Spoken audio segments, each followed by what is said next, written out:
Bonjour à tous, chères étudiantes et chers étudiants. Nous nous retrouvons pour aborder le cours de droit foncier et droit réel. C'est un cours destiné aux étudiants en semestre 5, filière droit en France. En tant que présentation initiale du module, nous allons voir tout ce qui est en relief, en rapport avec une description générale du module. Par la suite, nous allons enchaîner par les différents objectifs et nous allons aborder la méthodologie, c'est-à-dire comment nous allons apprivoiser le module de droit foncier et droit réel. Par la suite, je vais vous donner le plan du cours. Premièrement, nous allons voir ce que c'est que la description, où je vais vous apporter une certaine description du cours. Le cours, qu'est-ce qui va vous permettre de savoir, de découvrir? C'est tout simplement, je vais vous amener à cerner le droit foncier, c'est-à-dire la législation foncière.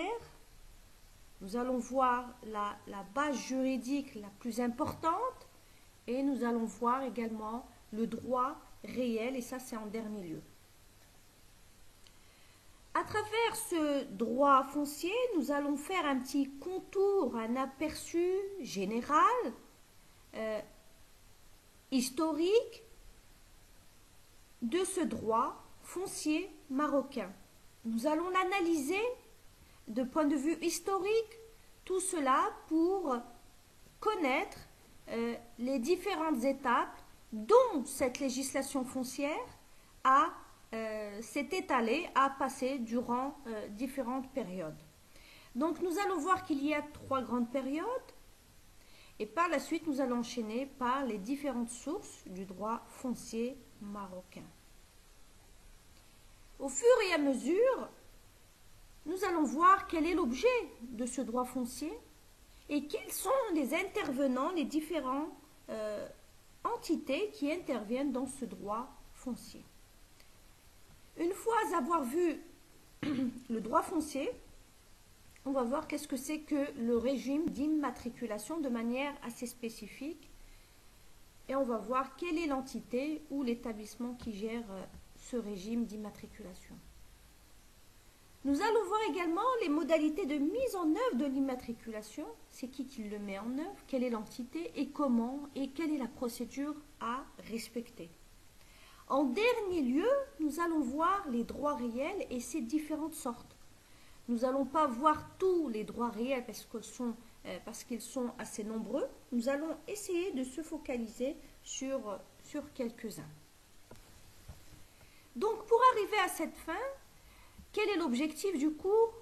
Tout simplement, je vais essayer de vous amener à acquérir, à connaître des connaissances qui sont nécessaires, bien évidemment, pour comprendre la réglementation foncière. Et tout cela à travers l'analyse, bien évidemment, de la législation, du cadre juridique. Une fois avoir connaissance de ces différentes notions, nous allons pouvoir assimiler de manière assez détaillée ce que c'est qu'une immatriculation, cette grande étape, et également on va voir les différents types, on va voir ses formes, et également les conditions pour que cette immatriculation soit valable et à travers sa procédure bien définie. On va également connaître les intervenants, les différents intervenants qui interviennent en matière de procédure d'immatriculation. Et en dernier lieu, bien évidemment, nous allons également cerner les notions sur les droits réels et ses différentes sortes. Quelle est la méthodologie abordée? C'est tout simplement à travers des cours. Également, vous allez avoir le polycopier du module qui sera mis à votre disposition. Il y aura également plusieurs enregistrements audio qui vont expliquer chaque point. Et à côté de cela, il y aura des travaux dirigés qui vont vous aider davantage à assimiler la matière. Donc, c'est l'ensemble d'éléments qui vont vous amener petit à petit à comprendre, à assimiler la matière. Donc, le plan utilisé du module, c'est tout simplement, nous allons voir une grande introduction, comme je l'ai dit tout à l'heure, c'est-à-dire on va voir les grands contours, un aperçu général de la matière, et également en grande 2, en deuxième position, nous allons voir l'historique de cette évolution du droit foncier marocain. Nous allons voir quelles sont ses caractéristiques, c'est-à-dire avant différentes périodes, et comme je l'ai dit précédemment, c'est-à-dire à travers 3 grandes périodes, nous allons voir comment était caractérisé ce droit foncier, cette législation. Et également, dans cette grande rubrique qui est droit foncier, nous allons voir ces différentes sources. On va voir qu'il y a des sources formelles et des sources informelles. Et une fois avoir abordé la première partie, nous allons enchaîner directement par la deuxième partie où on va analyser les principales opérations qui sont régies par le droit foncier. Et ici, les principales opérations, c'est tout simplement l'opération la plus importante qui est l'immatriculation. Et on va voir que cette immatriculation, elle est bien encadrée par la législation. Et en cas de non-respect de sa procédure ou tout simplement de sa procédure, oui, ici on tombe dans l'annulation tout simplement.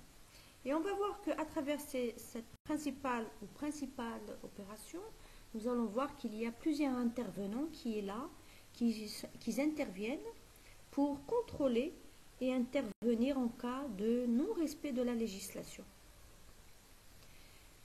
Donc en troisième partie, nous allons aborder les droits réels. Nous allons voir que les droits réels ont une relation très étroite avec le droit foncier. On ne peut pas parler de droit foncier sans parler de droits réels. Donc ces droits réels, nous allons les aborder un par un, pas tous, c'est assez nombreux. Donc on va essayer d'analyser à peu près quelques droits réels pour voir quelle est la relation qui existe avec ce droit foncier. Donc, j'arrive à terme de cette séance première qui est une introduction générale pour vous expliquer ce qu'on va voir de manière assez détaillée par la suite, bien évidemment. Donc, je vous remercie de votre attention et je reste à votre disposition en cas de demande d'informations en rapport avec le cours et je n'ai qu'à vous souhaiter bon courage et à bientôt.